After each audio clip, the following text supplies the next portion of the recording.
সবাই আলহামদুলিল্লাহ মিস ভালো আছি। আপনি কেমন আছেন? হ্যাঁ, আলহামদুলিল্লাহ ভালো। ইনাস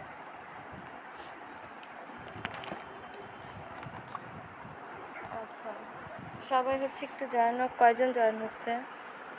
মাত্র 11 জন। ওয়েটিং দেখাচ্ছে।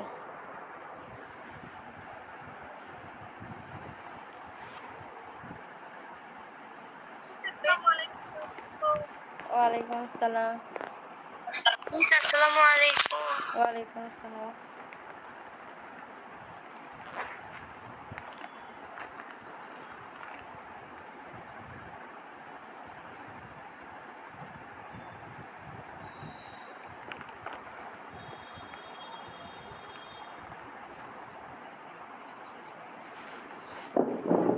তোমাদের পড়া কি ছিল? বের করো তো। পড়া পড়ছে সবাই? মিস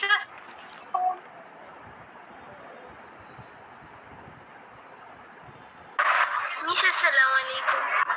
ওয়ালাইকুম আসসালাম।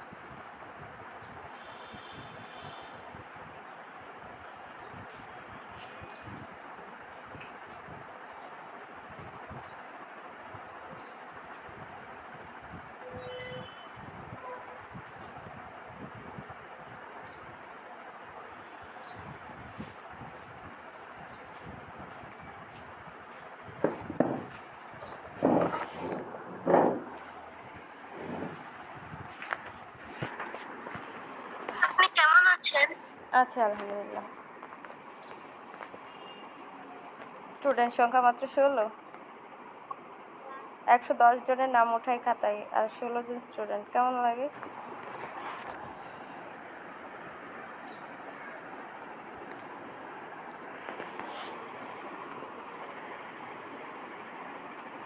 তোমাদের হচ্ছে পঞ্চম অধ্যায় শেষ হয়েছে?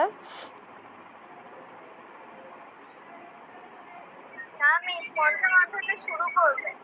চতুর্থ অধ্যায় শেষ করে ফেলছি। তোমাদের হচ্ছে দুটো সৃজনশীল ছিল প্রশ্ন নাকি? না, আমারই মাথা ঘুরাইতেছে, শেষ হয় নাই কিছু। দাঁড়াও, চতুর্থ অধ্যায় তো শেষ হয়নি। না, তৃতীয় অধ্যায় শেষ হয়েছে। জি মিস। চতুর্থ অধ্যায় হচ্ছে পাঠ 10।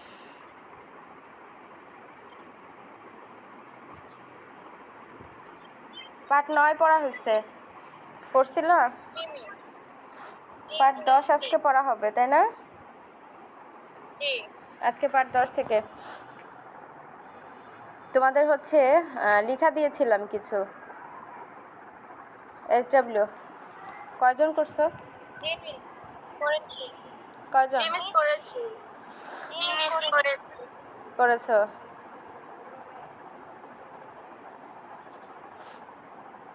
ইনাস আক্তার আছো, নতুন স্টুডেন্ট। তুমি জানতে SW কি ছিল?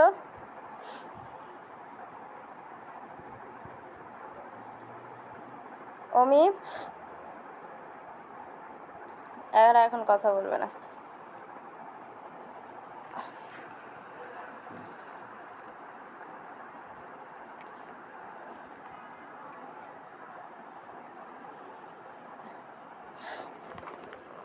তোমাদের কি হচ্ছে আবার ইসলাম শিক্ষা অ্যাসাইনমেন্ট আসছে 8ম সপ্তাহে, 8ম নাম্বার। জি মিস। ওখানে অষ্টম না তো, 7ম। ও, 14তম হবে। আর এমনি হচ্ছে ইসলাম শিক্ষার অ্যাসাইনমেন্ট নাম্বার 3, তৃতীয় অ্যাসাইনমেন্টটা ইসলাম শিক্ষার। জি মিস। আচ্ছা,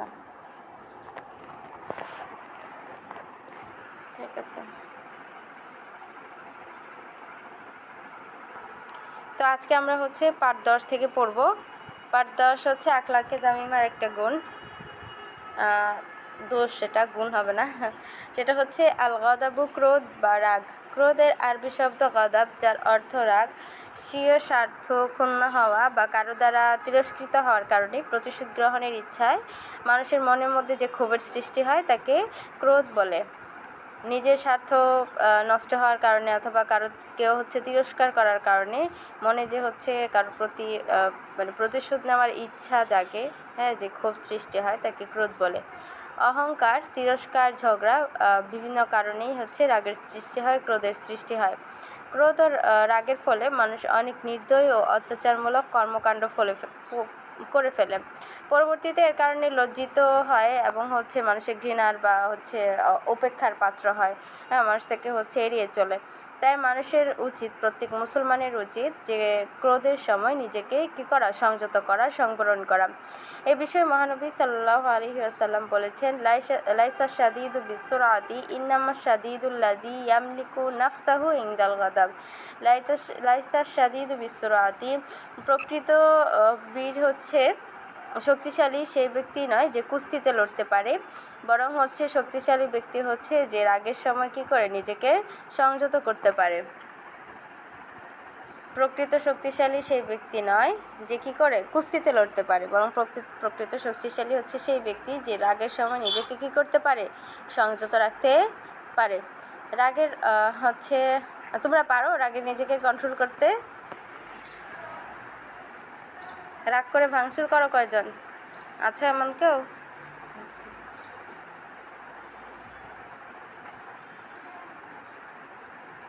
সবাই ঘুমায় গেছে, কেউ রাগ করে না? না, না মিস ভাঙচুর তো আর করি না। মিস না ভাঙচুর করি না। জি মিস, রাগ করি, অনেক রাগ করি। না খেয়ে থাকো, ভাঙচুর করি না এই পর্যন্ত। খাওয়া দাওয়া বন্ধ করে দাও রাগ করে। আমি এগুলা করলে মাইরি খেতে হবে। জি মিস, আমি করি। লাভিশা করে। আমি আজও হচ্ছে রাগ করে খাওয়া দাওয়া বন্ধ করতে পারি নাই। মিস আমিও দৌড়ানি খেতে হবে বাসা থেকে এমন রাগ করে খাওয়া দাওয়া বন্ধ করলে। জি মিস, এটাই হবে। আসলে মাইরি পর বোকারি অনেক। হ্যাঁ, আমরা হচ্ছে কি যে আমি রাগ করলে যেটা হয়, আমি চুপচাপ থাকে, একদম বেশি চুপ হয়ে যায়।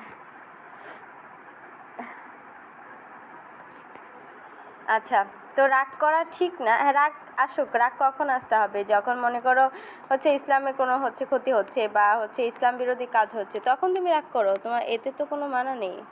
কিন্তু হচ্ছে তুমি উল্টাপাল্টা কাজে রাগ করবা, হ্যাঁ, আব্বু আম্মুর সাথে উল্টাপাল্টা রাগ করবা, এইসব ঠিক না।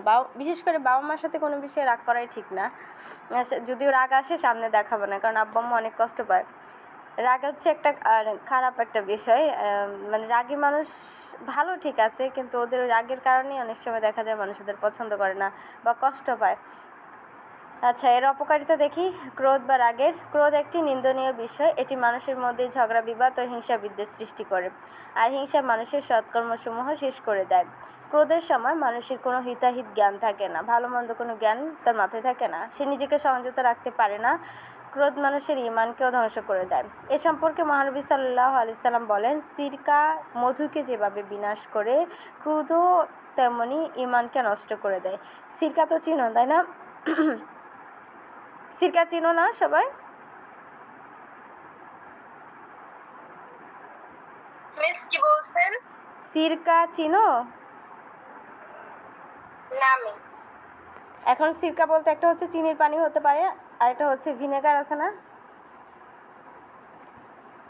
ভিনেগার চিনো? জি মিস। হ্যাঁ, ওটাও হতে পারে। তো মধু তো মিষ্টি জাতীয়, তার মধ্যে হচ্ছে টক দিলে মধুটা নষ্ট হয়ে যাবে না? ওরকম সিরকা যেমন মধুকে নষ্ট করে দেয়, তেমনভাবে রাগও ঈমানকে কী করে দেয়, নষ্ট করে দেয়। রাগ নিয়ন্ত্রণের মাধ্যমে আল্লাহ তাআলার গজব থেকে রক্ষা পাওয়া যায়। প্রিয় নবী সাল্লাল্লাহু আলাইহি ওয়াসাল্লামের সাহাবী হযরত ইবনে উমর রাদিয়াল্লাহু তাআলা আনহু রাসূল সাল্লাল্লাহু আলাইহি সাল্লামের কাছে জানতে চাইলেন, এমন কোনো কাজ আছে যা আল্লাহ তাআলার গজব থেকে রক্ষা করবে? রাসূল সাল্লাল্লাহু আলাইহি সাল্লাম বললেন, তুমি রাগ করবে না। রাগ তোমাকে আল্লাহ তাআলার রাগ থেকে কী করবে, রক্ষা করবে। ক্রোধ সংবরণ করা একটি পুণ্যের কাজ। রাসূল সাল্লাল্লাহু আলাইহি সাল্লামের এক সাহাবী একবার রাসূল সাল্লাল্লাহু আলাইহি সাল্লামকে বললেন, হে আল্লাহর রাসূল, আপনি আমাকে একটি ভালো কাজের নির্দেশ দেন। প্রিয় নবী সাল্লাল্লাহু আলাইহি সাল্লাম তাকে বললেন, তুমি রাগ করবে না। দেখো রাসূল সাল্লাল্লাহু আলাইহি সাল্লাম ভালো কাজের শিক্ষা আর হচ্ছে রাসূল সাল্লাল্লাহু আলাইহি সাল্লাম সবসময় ওই ব্যক্তি বিশেষ হচ্ছে কাজের নির্দেশ দিতেন। যেরকম হচ্ছে মনে করো তুমি রাগী, হ্যাঁ, তুমি গিয়ে রাসূল সাল্লাল্লাহু আলাইহি সাল্লাম মানে হচ্ছে কোনো সাহাবী রাগী ছিলেন, রাসূল সাল্লাল্লাহু আলাইহি সাল্লামকে গিয়ে ওই সাহাবী জিজ্ঞেস করলেন যে হে আল্লাহর রাসূল, আমি হচ্ছে আমাকে একটি ভালো কাজের আদেশ দেন। তখন রাসূল সাল্লাল্লাহু আলাইহি সাল্লাম ওই সাহাবীকেই বললেন যে তুমি কি করবে না, রাগ করবে না। অর্থাৎ সে শুধু রাগ না করলেই তার সমস্ত ভালো কাজ তার মধ্যে অন্তর্ভুক্ত হয়ে যাবে। তো রাসূল সাল্লাল্লাহু আলাইহি ওয়াসাল্লাম প্রত্যেকেই তার হচ্ছে এটাকে কি বলে, সত্তার হচ্ছে যে স্বভাব আছে সেই স্বভাব অনুযায়ী তাকে কাজের নির্দেশ দিতেন, নেক কাজের নির্দেশ দিতেন। মহানবী সাল্লাল্লাহু আলাইহি সাল্লাম বলেছেন, ক্রোধ শয়তানের পক্ষ থেকে আছে, শয়তান আগুনের তৈরি, আর আগুনকে পানি ঠান্ডা করে যদি কারো রাগ হয় তবে তার কি করে নেওয়া উচিত, অজু করে নেওয়া উচিত। হ্যাঁ, যদি কারো রাগ আসে, মনে করো প্রচণ্ড তোমার আব্বুরই অনেক রাগ আসছে, তখন তুমি জোরে জোরে আউযু বিল্লাহি মিনাশ শাইতানির রাজিম এটা মাটির দিকে তাকিয়ে পড়বে। আর হচ্ছে যদি তোমার বাবা তোমার কথা শুনেন বা মা তোমার কথা শুনেন, তখন তুমি বাবা মাকে বলবা, যে বাবা হোক, মা হোক, ভাই হোক, বোন হোক, যেই রাগ করতেছে, হ্যাঁ, তাকে বলবে অজু করে নিতে। হ্যাঁ, তার কারণ হচ্ছে রাসূল সাল্লাল্লাহু আলাইহি সাল্লাম বলেছেন যে অজু করলে কি হয়ে যায়, রাগ ঠান্ডা হয়ে যায়। বুঝতে পারছো? ক্রোধ একটি নিন্দনীয় বিষয়, ব্যাখ্যা করো। 17 জনের একজন সব ঘুমায় গেছে, দেখি কয়কে ঘুমাইছে। ফাতেমা জোহরা, রিমশা, রিমশা,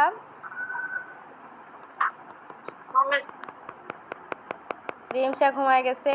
আমেনা পাঠান, ঈশা, আফরা, মিস আছি, মিস আমি আছি, আচ্ছা তুমি আছো। মিস আমিও। আচ্ছা, পড়া বুঝছো কিনা সেটা বলো। তোমাদের তো হচ্ছে ঠেলে জিজ্ঞেস জি করতে হয়। আচ্ছা, তোমাদের হচ্ছে এই পাঠে হচ্ছে একটা কাজ আছে, দেখো বাড়ির কাজ। ক্রোধ একটি নিন্দনীয় বিষয়, ব্যাখ্যা করো। খেয়াল করছো? জি মিস। এটা থাকবে বাড়ির কাজ। স্কুল তো 12 তারিখ খুলে দেবে, তাই না?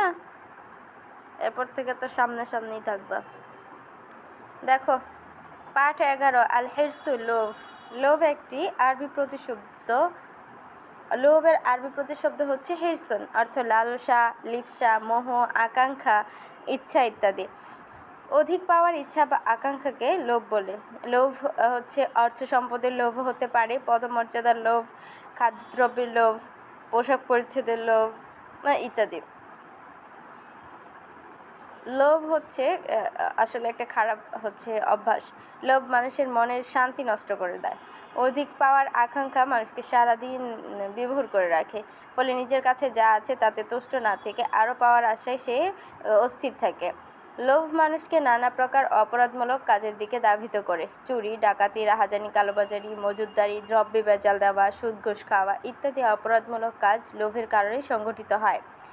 লোভে ব্যক্তি অন্যের ধন সম্পদের প্রতি লোলুপ দৃষ্টি নিক্ষেপ করে এবং অবৈধ উপায়ে তা হস্তগত করার চেষ্টা করে। এটা হচ্ছে বর্তমানে এই বিষয়টা অনেক বেশি, যেরকম হচ্ছে ভাইয়ের সম্পত্তি নেওয়ার জন্য এরকম লোভ করে ভাইকে হত্যা করে ফেলে, বা হচ্ছে যে কোনো উপায়ে হচ্ছে সম্পদ হচ্ছে হাতে নিয়ে নেয়। এরকমভাবে হচ্ছে মনে করা হচ্ছে অনেক আছে যে ব্যাংক কর্মকর্তাদের প্রতি দেখো, ওরা হচ্ছে যে যারা অনেকে আছে ঘুষ নিয়ে, হ্যাঁ, ঘুষ নিয়ে কোনো কাজ করে দিল বা লোন নিয়ে দিল, এরকম হচ্ছে বিভিন্ন উপায়ে তারা হচ্ছে এই লোভের কারণেই তারা এই ধরনের অপরাধমূলক কাজ করে থাকে। অনেক হচ্ছে পুলিশ কর্মকর্তা থেকে শুরু করে, মানে মোট কথা হচ্ছে প্রত্যেকটা পেশার মানুষের মধ্যেও কিছু এরকম লোভী ব্যক্তি আছে যাদের কারণে হচ্ছে ওই পেশাটাকে মানুষ ঘৃণার চোখে দেখে। তো ওদের একমাত্র দোষটাই হচ্ছে তারা লোভের কারণে তারা কী করে, এরকম হচ্ছে মানুষের সম্পদ হস্তগত করে, মানুষের সম্পদ, তারপর হচ্ছে তাদের মর্যাদা, তারা হচ্ছে যে পদ আছে, যেরকম হচ্ছে কেউ হচ্ছে গিয়ে সভাপতি ছিল, সে তার উপরে প্রেসিডেন্ট হতে চায়, ওই পদ থেকে হচ্ছে উপরের দিকে উঠতে চায়। এই কারণে দেখা যায় ওর দোষ খুঁজে ওরে হচ্ছে সেখান থেকে নামাই দিয়ে নিজেকে ওই পদ লাভ করে। তো এই হচ্ছে লোভের কারণে মানুষ কি করে, এরকম মানুষের ক্ষতি করে। ইসলামে কী করা হয়েছে, এ ধরনের লোভকে নিষিদ্ধ করা হয়েছে। রাসূল সাল্লাল্লাহু আলাইহি ওয়াসাল্লাম বলেছেন, তোমরা লোভ লালসা থেকে বেঁচে থাকো, কারণ এই জিনিসই তোমাদের পূর্ববর্তীদেরকে ধ্বংস করে দিয়েছে, পরস্পর রক্তপাত ঘটানোর ব্যাপারে উস্কে দিয়েছে। আর এই লোভ লালসার কারণে তারা হালালকে কী করেছে, হারাম সাব্যস্ত করেছে। তারপর হচ্ছে আরেকটা বিষয় বাঙালিদের মধ্যে আছে, বাঙালিরা কিন্তু অতি ভুরিভোজ, মানে বেশি খায়, ওরা খায় খালি সারাদিন। বাঙালিদের মধ্যে বেশিরভাগ মানুষের রান্নাঘরে, মানে মেয়েদের রান্নাঘরে সময় কাটে অনেক, এই ভুঁড়ি বোঝার কারণে। তো দেখো, খাদ্যের প্রতি অনেকের লোভে অনেকে মাত্রা অতিরিক্ত খায়, এতে সে নানা রোগে আক্রান্ত হয়ে পড়ে, আবার কখনো তো তার জীবন নাশের কারণও হয়। তাই কথায় বলে, লোভে পাপ, পাপে মৃত্যু।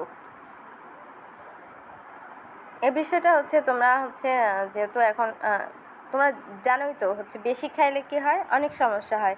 যেমন হচ্ছে অনেকের হচ্ছে গিয়ে বেশি খাইলে মোটা হয়ে যায়, মোটা হলে ওজন বেড়ে যায়, ওজন বেড়ে গেলে নানা ধরনের সমস্যা দেখা দিতে থাকে। এরপর মোট কথা, বেশি খাইলে শরীরের মানে হচ্ছে বিভিন্ন সমস্যায় মানুষ আক্রান্ত হয়ে পড়ে, আর এর কারণেই হচ্ছে তার এক একটা অসুস্থতা হয়, আল্লাহ না করুক, কেউ হচ্ছে তার ওই অসুস্থতাই তার জন্য জীবননাশের কারণ হয়ে দাঁড়ায়। লোভ থেকে বাঁচার উপায়টা কি? ধৈর্য, অল্প তুষ্টি থাকলে হচ্ছে আরেকটা খাবার হচ্ছে, আমাদের খাবার খাওয়ার কিন্তু নিয়ম আছে। খাবার হচ্ছে আমরা পেটটাকে 3টা ভাগে ভাগ করতে হবে ক্ষুধার সময়। 1 ভাগ পানি দিয়ে খাবা, 1 ভাগ হচ্ছে খাবার, আরেক ভাগ হচ্ছে শূন্য রাখতে হয়, মানে হচ্ছে খালি রাখতে হয়। এতটুকু পরিমাণ হচ্ছে খাবার খাওয়ার হচ্ছে নিয়ম রয়েছে। জানি না তোমরা কীভাবে খাও, কিন্তু হচ্ছে সবসময় হচ্ছে একদম পেট ভরে, পেট ফুলে যাবে এ ধরনের খাবার খাওয়া উচিত না, বরং হচ্ছে 1 ভাগ খাবার, 1 ভাগ পানি, এক ভাগ একদম সম্পূর্ণ খালি থাকবে, যাতে করে হচ্ছে তোমার কষ্ট না হয় এবং হচ্ছে খাওয়ার নিয়মটাও ঠিক থাকে। তো লোভ থেকে বাঁচার উপায়, ধৈর্য, অল্প তুষ্টির গুণ থাকলে লোভ আশা থেকে মুক্ত থাকা যায়। রাসূল সাল্লাল্লাহু আলাইহি ওয়াসাল্লাম বলেছেন, ঈমান এবং লোভ এক অন্তরে একত্রিত হতে পারে না, কেননা ঈমানের পরিণাম হচ্ছে ধৈর্য, তাওয়াক্কুল আর অল্প তুষ্ট থাকা। আর যে ব্যক্তি অল্প তুষ্ট থাকে, হ্যাঁ, তার মধ্যে হচ্ছে লোভ যে জিনিসটা, এটা হচ্ছে থাকে না। মানে অল্প তুষ্টি আর ধৈর্য থাকলে লোভ লালসা থেকে কি থাকা যায়? মুক্ত থাকা যায়। তাকদীরের উপর বিশ্বাস রাখা লোভ দমনের প্রধান উপায়। মহানবী সাল্লাল্লাহু আলাইহি সাল্লাম বলেন, হে মানব মণ্ডলী, তোমরা চাওয়ার ক্ষেত্রে উত্তম পন্থা অবলম্বন করো, কেননা বান্দার ভাগ্যে যা নির্ধারিত আছে তার অতিরিক্ত সে পাবে না। জীবনযাপনের ক্ষেত্রে সহজ সরল পথ অবলম্বন করলে লোভ বর্জন করা সম্ভব হয়। আমরা লোভের কৌফল জানব, লোভ বর্জন করব, তাকদীরে বিশ্বাস করব, অল্পে তুষ্ট থাকবো। মানে মোট কথা, লোভ থেকে বাঁচার 2টা উপায়, একটা হচ্ছে ধৈর্য ধারণ করব, আর এটা হচ্ছে অল্প তুষ্ট থাকবো। তাহলে আমরা এই লোভ নামক যে হচ্ছে নিকৃষ্ট একটা দোষ আছে, সেটা থেকে বেঁচে থাকতে পারবো। পার্ট 12 হচ্ছে আলগাসু, প্রতারণা, ধোঁকা। বর্তমানে হচ্ছে এটাও অধিক হারে প্রচলিত আমাদের সমাজে। প্রতারণার আরবি প্রতিশব্দ হচ্ছে আলগসু, যার অর্থ ঠকানো, ফাঁকি দেওয়া, প্রমোচনা ও ধোঁকা। কথাবার্তা, আচার আচরণ, লেনদেন, ব্যবসা বাণিজ্য প্রভৃতি ক্ষেত্রে ধোঁকা দেওয়াকে কী বলে? প্রতারণা বলে। পণ্যদ্রব্যের দোষ ত্রুটি গোপন রেখে বিক্রি করা, অঙ্গীকার ভঙ্গ করা ইত্যাদি প্রতারণা অন্তর্ভুক্ত। ইসলামের দৃষ্টিতে প্রতারণা একটি মানবতা বিরোধী অতি গর্হিত কাজ। এটি মিথ্যার শামিল। ইসলাম সত্যের সাথে মিথ্যার মিশ্রণকে সমর্থন করে না। কোরআন মাজিদে ঘোষণা করা হয়েছে, ওয়ালা তালবিসুল হাক্কা বিল বাতিলি ওয়া তাকতুমুল হাক্কা ওয়া আনতুম তা'লামুন। তোমরা সত্যের সাথে মিথ্যার সংমিশ্রণ করো না, এবং তোমরা জেনে শুনে কি করো না? সত্যকে গোপন করো না। প্রতারণা একটি সামাজিক অপরাধ, যার কারণে মানুষ দুঃখ কষ্ট ভোগ করে, সামাজিক শান্তি শৃঙ্খলাও নষ্ট হয়, মানুষের জীবনযাত্রা হচ্ছে কঠিন হয়ে পড়ে। প্রতারণাকারী কি নয়? খাঁটি মুসলমান নয়, কারণ প্রতারণা করা এটা হচ্ছে মুনাফিকের একটা আলামত। আমাদের মহানবী সাল্লাল্লাহু আলাইহি সাল্লাম বলেন, একদিন বাজারে গিয়ে খাদ্যদ্রব্যের একটি বড় স্তূপ দেখতে পান, যে স্তূপটির উপরিভাগে দ্রব্য কী ছিল? শুকনো ছিল। কিন্তু স্তূপটির ভেতরের অংশ শুকনো আছে কিনা সেটা পরীক্ষা করার জন্য তিনি হচ্ছে ওই হাত ভিতরে ঢোকালেন, কিন্তু স্তূপটির ভেতরের অংশ ভেজা দেখতে পেলেন। রাসূল সাল্লাল্লাহু আলাইহি ওয়াসাল্লাম মালিকের কাছে এর কারণ জানতে চাইলেন। মালিক জানালো তাতে বৃষ্টির পানি লেগেছে। তখন রাসূল সাল্লাল্লাহু আলাইহি ওয়াসাল্লাম বললেন যে, তুমি ভেজা খাদ্য উপরে রাখলে না কেন, যাতে লোকেরা দেখতে পায়? হচ্ছে এই প্রসঙ্গে রাসূল সাল্লাল্লাহু আলাইহি ওয়াসাল্লাম বলেন, মান গাশা ফালাইসা মিন্নি, যে ব্যক্তি প্রতারণা করে সে আমার উম্মত নয়। আর রাসূলের উম্মত না হলে যে আমরা হচ্ছে রাসূলের সুপারিশ পাবো, সেটা কিন্তু আশা করা যায় না। আর প্রতারণা করা হচ্ছে মুনাফিকের কাজ, এর শাস্তি অনেক কঠিন। সত্যিকার ঈমানদার ব্যক্তি কখনোই প্রতারণার আশ্রয় নেয় না, মানুষকে ধোঁকা দেয় না।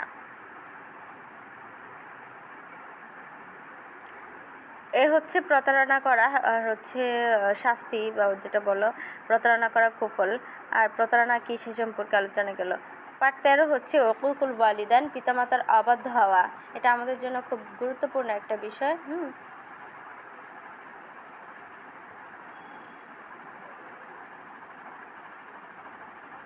পিতামাতার অবাধ্য হওয়া বলতে বোঝায় তাদের শ্রদ্ধা বা সম্মান না করা, তাদের কথার মূল্যায়ন না করা, পিতামাতার কথা মতো না চলা, তাদের নির্দেশ অমান্য করা।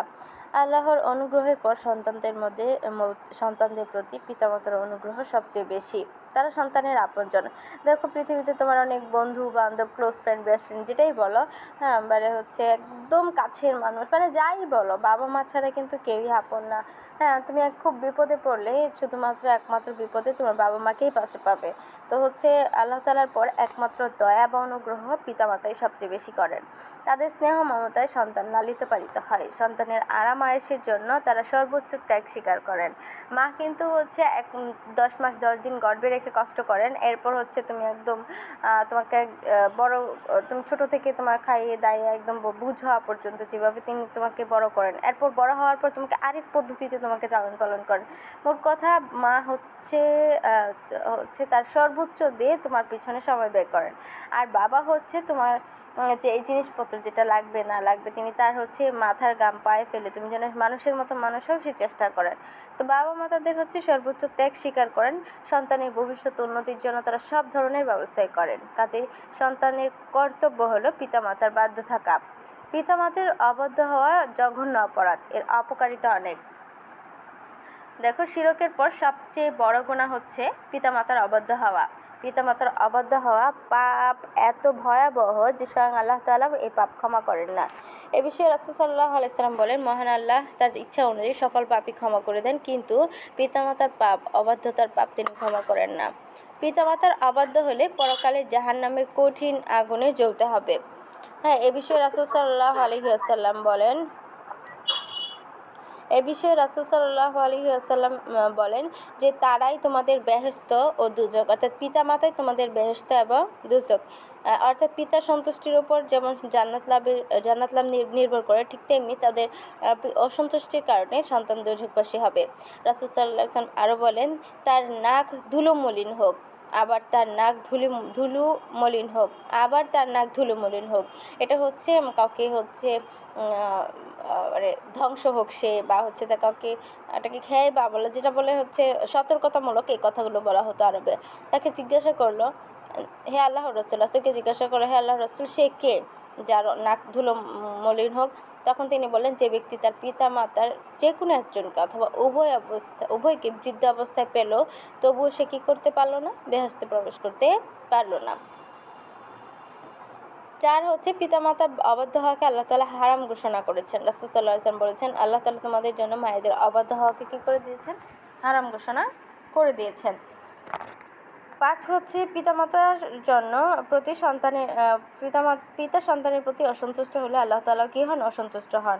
রাসূল সাল্লাল্লাহু আলাইহি ওয়াসাল্লাম বলেছেন, পিতার সন্তুষ্টিতেও আল্লাহ তাআলার সন্তুষ্টি, পিতার অসন্তুষ্টিতে আল্লাহ তাআলার অসন্তুষ্টি।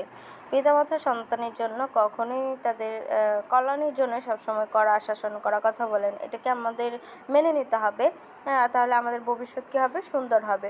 কিন্তু যে ব্যক্তি, যে মেয়ে হচ্ছে, যে ছেলে মেয়ে হচ্ছে বাবা মার কথা মানতে পারেনি, বাবা মার এই কটু কথা বকাঝকা এগুলোকে হচ্ছে শাসন হিসেবে নিজের কল্যাণের জন্য এগুলো মেনে নিতে পারেনি, সেই সন্তানের ভবিষ্যৎই নষ্ট হয়ে গিয়েছে। মানে সে আজও হচ্ছে খেয়াল করে দেখবে, তুমি যখন বড় হবা তখন বুঝবা যে তোমরা যদি কোনো বিষয়ে তোমার বাবা মার অবাধ্যতা করে থাকবে, দেখবো কি ওই জিনিসটা তোমাদের জন্য খারাপ ছিল, যার কারণে বাবা মা নিষেধ করেছেন। পরবর্তীতে ঠিকই তোমাদের মাথায় আসবে যে হ্যাঁ, বাবা মার কথা শুনলে আজ এটা হতো না বা ওটা হতো না, এই ধরনের কথা তোমাদের ঠিকই মাথায় আসবে। তো এই পাঠ থেকে তোমাদের কাজ হচ্ছে পিতামাতার অবাধ্যতার পরিণতি কী কী লিখবা। এর আগে ছিল হিংসা করার, না হিংসা না, লোভের। এর আগের পাঠে কী ছিল? পাঠ 12-তে, পাঠ 12 না, পাঠ 10-এ কী ছিল? ক্রোধ একটি নিন্দনীয় বিষয় ব্যাখ্যা করো, পাঠ 10। আর পাঠ 13-তে হচ্ছে পিতামাতার অবাধ্য হওয়ার অপকারিতাগুলো। কথা শুনতে পাচ্ছ? জি মিস।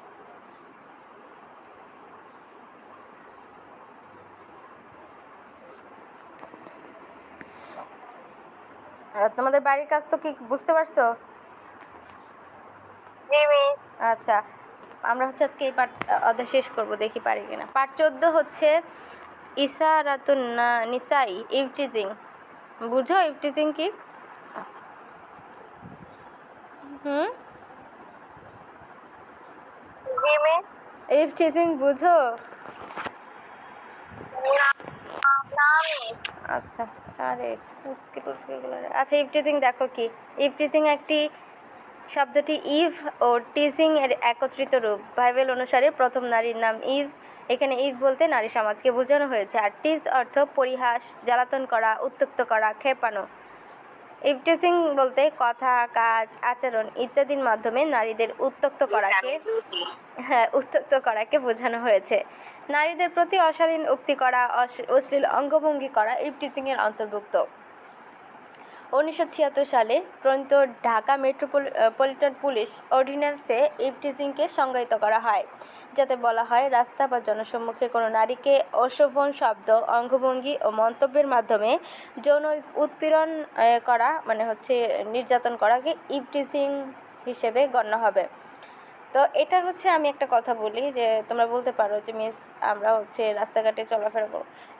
ইসলাম কিন্তু আমাদের নির্দেশ দিয়েছে যে নারীকে পর্দা সহকারে চলাফেরা করতে। আমি 2010 সাল থেকে পর্দা করি। আজ অবধি আমি এই ধরনের কোনো কিছুর সম্মুখীন হইনি। মানে আমার মতো বাইরে হচ্ছে আমার পরিবারে কেউ বাইরে চলাফেরা করে না, কিন্তু আমি যতটুকু বাইরে চলাফেরা করি, আমরা অনেকই চলাফেরা হয় আমার বাইরে, কিন্তু আমি কখনো এই ধরনের কোনো কিছুতে সম্মুখীন হইনি। এবং আমি এটাও বলতে পারবো মাদ্রাসার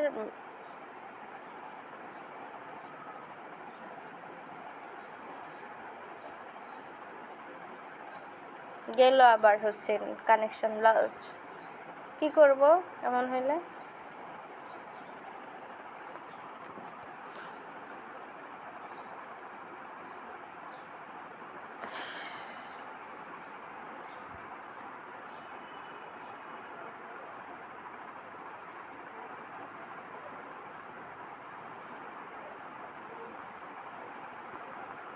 কেমন কানেক্ট?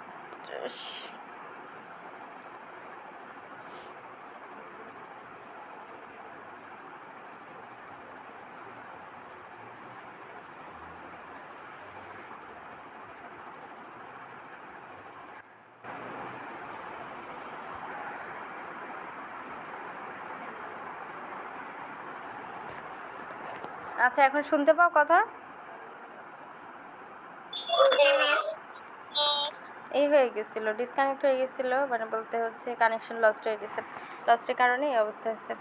আচ্ছা, কি বলতেছিলাম যে হচ্ছে পর্দা যারা করে, হ্যাঁ, যারা হচ্ছে পর্দা বলতে কিন্তু এটা ভেবো না যে ফ্যাশনেবল বোরকা পরলে পর্দা হয়ে যায় বা হিজাব ফ্যাশন করে পরলে পর্দা হয়। পর্দা আসলে কিন্তু এই ধরনের না। পর্দা তোমাকে এমনভাবে করতে হবে যে তোমার শরীরের আকৃতি, মানে হচ্ছে তোমার মধ্যে মানে হচ্ছে সৌন্দর্য, এমন সৌন্দর্য যেন প্রকাশ না পায় যেটার মাধ্যমে মানুষ তোমাকে উত্ত্যক্ত করতে পারে।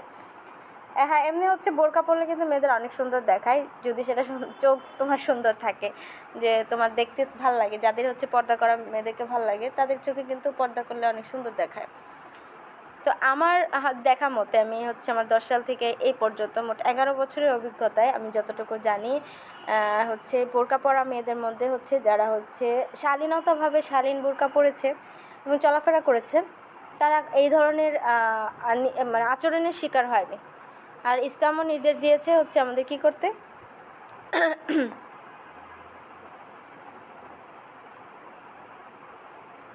পর্দা করতে।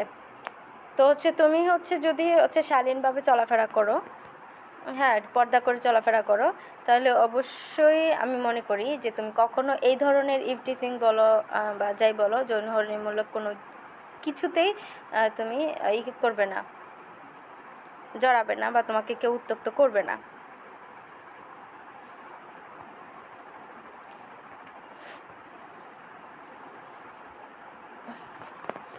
তো ইভটিজিং কি, এর অপকারিতা কি? ইভটিজিং তো বুঝেছই যে নারীকে হচ্ছে বিভিন্ন কথাবার্তা বা অঙ্গভঙ্গি দিয়ে হচ্ছে নির্যাতন করা, উত্ত্যক্ত করা। ইভটিজিং একটি সামাজিক ব্যাধি বা রোগ। নারীদেরকে উত্ত্যক্ত করা, কাউকে মন্দ নামে ডাকা বা উপহাস করা গর্হিত কাজ, খারাপ কাজ। রাসূল আল্লাহ তাআলা কোরআনে কারিমে বলেন, ওয়ালা তালমিজু আনফুসাকুম ওয়ালা তানাবাজু বিল আকলাব। তোমরা একে অন্যের প্রতি দোষারোপ করবে না বা অপরকে মন্দ নামে ডাকবে না। বিসাল ইসমিল ফুসুক বাদাল ঈমান। আর মন্দ নামে ডাকা হচ্ছে ঈমান গ্রহণের পর সবচেয়ে বড় অপরাধ।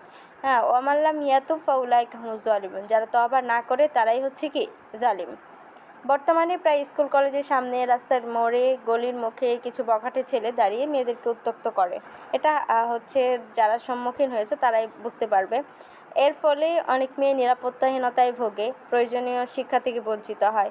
কেউ কেউ আবার আত্মহত্যার পথও বেছে নেয়। এতে সামাজিক শান্তি নষ্ট হয়, সমাজে অস্থিরতা বৃদ্ধি পায়, আইনশৃঙ্খলার অবনতি ঘটে, জাতি ধ্বংসের দিকে ধাবিত হয়। ইভটিজিংয়ের জন্য আমি শুধু বলবো যে ছেলেরাই দায়ী, তাই কিন্তু নয়, মেয়েরাও দায়ী। তাদের যে চলাফেরা, পোশাক পরিচ্ছদ এরকম থাকে যে মানুষের নজর ঠিক তাদের দিকে চলে যায়। এখন বলতে পারো যে মিস হচ্ছে গিয়ে অনেক সময় দেখা যায় পোশাক তো ঠিকই ছিল, তারপরেও সে কেন এ ধরনের কাজের শিকার হলো? হয়তো বা সে এর আগে পোশাক ঠিক করে থাকেনি, বা হচ্ছে হ্যাঁ ঠিক ছিল না, যেটা হচ্ছে ওই ছেলে চোখে পড়েছে, যার ফলে পরবর্তীতে ওই ছেলে এরপরে হচ্ছে ওকে কী করে এই ধরনের কাজ করে ওর সাথে। আর বাকিটুকু হচ্ছে মেয়েদের মানে প্রয়োজন ছাড়া বাহিরে বের হওয়া উচিত না। ওদের কোনো দরকারই নেই বাইরে বের হওয়া। বাইরে হ্যাঁ তোমার বলতে পারো মিস এটা তো আমার স্বাধীনতা ক্ষুণ্ণ হয়। স্বাধীনতা ক্ষুণ্ণ না, বরং তোমাকে সেফ রাখার জন্য এটা হচ্ছে ইসলাম তোমাকে নির্দেশ দিয়েছে যে তুমি প্রয়োজন ছাড়া কোনো নারীকে হচ্ছে বাইরে চলাফেরা করার কি নেই, দরকার নেই, কোনো অনুমতি নেই। হ্যাঁ প্রয়োজন আছে, তুমি বাইরে চলাফেরা করতে পারবো, কোনো সমস্যা নেই। ইসলাম হচ্ছে তার নিয়ম অনুযায়ী, তুমি নিয়ম মেনে চললে ইসলাম কখনোই তোমাকে কী করবে না, বাধা দিবে না। ইভটিজিং প্রতিকার দেখো, 1976 সালে প্রণীত বাংলাদেশ আইনে ইভটিজিং একটি শাস্তিযোগ্য অপরাধ হিসেবে গণ্য হয়েছে। এর শাস্তি হিসেবে সর্বোচ্চ 1 বছর কারাদণ্ড অথবা 2000 টাকা জরিমানা অথবা উভয় দণ্ডে দণ্ডিত করার বিধান রাখা হয়েছে। ইভটিজিং এটা হচ্ছে নিয়ন্ত্রণ করা কীভাবে সম্ভব? পারিবারিক অনুশাসন, ধর্মীয় শৃঙ্খলা, সামাজিক সচেতনতা ও আইনের যথাযথ প্রয়োগের মাধ্যমে এই বিষয়টা হচ্ছে প্রতিরোধ করা যায়। আমাদের হচ্ছে যারা হচ্ছে ছেলেরা, তারা হচ্ছে যদি এই পাস পড়ে থাকে তারা অবশ্যই ইভটিজিং করবে না। তো ইভটিজিং হচ্ছে একটা মারাত্মক ধরনের খারাপ কাজ, মেয়েরাও করে, ছেলেদেরকে বাজে মেয়েরা যাদেরকে বলে বাজে মেয়ে, তো বলা ঠিক হচ্ছে না, কিন্তু আছে মেয়েদের মধ্যে এমন। পার্ট 15 দেখো। আচ্ছা পার্ট 14 বুঝেছো তো কি এটা? আশা করি সবাই বুঝছো।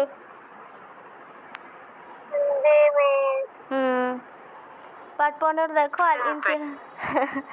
আল ইনতিহাবু ছিনতাই। জোরপূর্বক বা বল প্রয়োগ করে অন্যের সম্পদ ছিনিয়ে নেওয়াকে ছিনতাই বলে, যেটা ঢাকায় অহরহ হয়। ঢাকায় বলো নির্জন রাস্তাগুলোতে হ্যাঁ ছিনতাই বাবুরা দাঁড়ায় থাকে। ছিনতাই একটি সমাজবিরোধী কর্মকাণ্ড। এতে সমাজের শান্তি বিনষ্ট হয়, মানুষ স্বাভাবিক জীবনযাপন করতে পারে না, নিরাপত্তাহীনতায় ভোগে।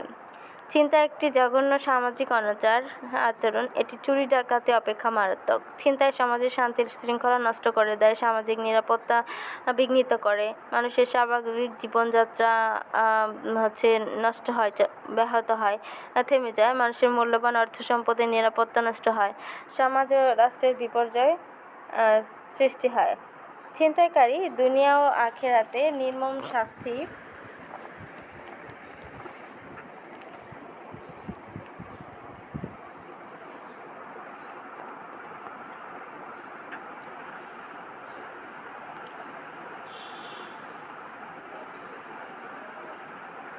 ছিনতাইকারী দুনিয়া ও আখিরাতে নির্মম শাস্তি ভোগ করবে। এ সম্পর্কে মহানবী সাল্লাল্লাহু আলাইহি সাল্লাম বলেন, মান আখাযা শিবরাম মিনাল আরদি যুলমান ফাইন্নাহু ইউতাওয়াকাহু ইয়াউমাল কিয়ামাতি মিন সাব'i আরদিনা। যে ব্যক্তি শিবরাম মিনাল আরদি যুলমান, যে ব্যক্তি সামান্য পরিমাণ জমিও হচ্ছে ছিনতাই করবে, জোর করে নিয়ে নেবে, ফাইন্নাহু ইউতাওয়াকাহু ইয়াউমাল কিয়ামাতি মিন সাব'i আরদিনা, হ্যাঁ কিয়ামতের দিন হচ্ছে 7 গুণ জমি তার গলায় হচ্ছে বেড়ি রূপে ঝুলিয়ে দেওয়া হবে। নাউজুবিল্লাহ।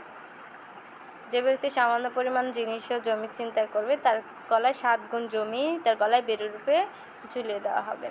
যে ছিনতাই করে তার পূর্ণ ঈমান থাকে না। রাসূল সাল্লাল্লাহু আলাইহি ওয়াসাল্লাম বলেন, যে ব্যক্তি প্রকাশ্যে ছিনতাই ও লুটতরাজ করে সে মুমিন থাকে না। ছিনতাই হচ্ছে জাহিলিয়াত যুগের চরিত্র, বিশেষ বর্বর যুগের চরিত্র। ইসলামী বর্বরতাকে সম্পূর্ণ সমূলে উৎপাদন করার লক্ষ্যে ঘোষণা করেছে লা দরারা ওয়ালা দিরারা ফিল ইসলাম। ইসলামের বিধানে না নিজেকে ক্ষতিগ্রস্ত হওয়ার নিয়ম আছে, না অন্যকে ক্ষতিগ্রস্ত করার নিয়ম আছে। পবিত্র কোরআন মাজিদে মহানবী মহানবী সাল্লাল্লাহু আলাইহি ওয়াসাল্লাম হাদিসে ছিনতাই, ডাকাতি, লুটতরাজ ইত্যাদি অপকর্মের জন্য দৃষ্টান্তমূলক শাস্তির কথা উল্লেখ করেছেন। প্রতিকার: এ ধরনের সামাজিক অপরাধ, অনাচার ইত্যাদি থেকে মুক্তি পাওয়া একান্ত প্রয়োজন। সেজন্য দরকার সামাজিক সচেতনতা। তো আমি সবচেয়ে বলবো, পারিবারিক অনুশাসন হচ্ছে এই ধরনের সমস্ত কাজ থেকে একটা মানুষকে হেফাজত করতে পারে, যদি ছোটোবেলা থেকে সে বড় হয় এই অনুশাসনের মধ্য দিয়ে। আরেকটা হচ্ছে তার মধ্যে হচ্ছে পরিবারের মধ্যে ইসলামী বিধিবিধান যদি ঠিক থাকে, সেই বাচ্চাও কিন্তু এরকম ঠিক হচ্ছে সেভাবে চলবে। আর হচ্ছে আরেকটা হচ্ছে সমাজ থাকতে হবে এরকম, হ্যাঁ, যেখানে ইসলামী অনুশাসন মেনে চলা হয় ওই সমাজ। কিন্তু আমাদের বর্তমান সমাজ কিন্তু খুবই জঘন্য, হ্যাঁ। হচ্ছে এই ধরনের ছিনতাইমূলক এই ধরনের কাজ থেকে বেঁচে থাকতে হলে আমাদেরকে হচ্ছে কোরআন হাদিসে এ সম্পর্কে যে কুফল আছে সেটা মানুষকে জানাতে হবে, হ্যাঁ, মানুষকে হচ্ছে সচেতন করতে হবে এবং হচ্ছে প্রয়োজনে হচ্ছে আইনের মাধ্যমে এটাকে ঠিক করতে হবে। তো হচ্ছে এই হচ্ছে পার্ট 15 পর্যন্ত। আমরা 10 থেকে 15 কয়টা হলো 6টা পার্ট। তো এখান থেকে আমি 2টা কাজ দিয়েছি। এটা হচ্ছে ভুলে গেছি, বাড়ির কাজ 2টা কি কি? একটা না নিন্দনীয় যে ইয়াকে বললেন কি? একটা হচ্ছে পিতামাতার অবাধ্য হওয়ার অপকারিতা, এটা সম্পূর্ণ মুখস্থ থাকবে। আরেকটা কি? ক্রোধ একটি নিন্দনীয় বিষয়।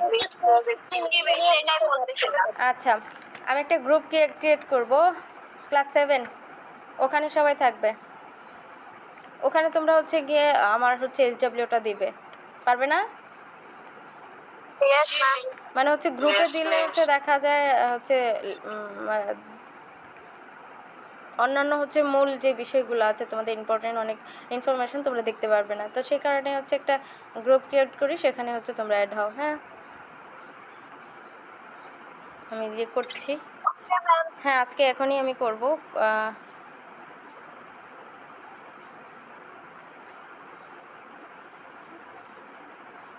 আচ্ছা, তোমাদের পড়া কি বুঝতে পারছো তো? আচ্ছা, ঠিক আছে, তাহলে আজকে এই পর্যন্ত। সবাই ভালো থাকো, সুস্থ থাকো। আর এই করে দিবে। ওয়ালাইকুম আসসালাম। এই করে দিবে।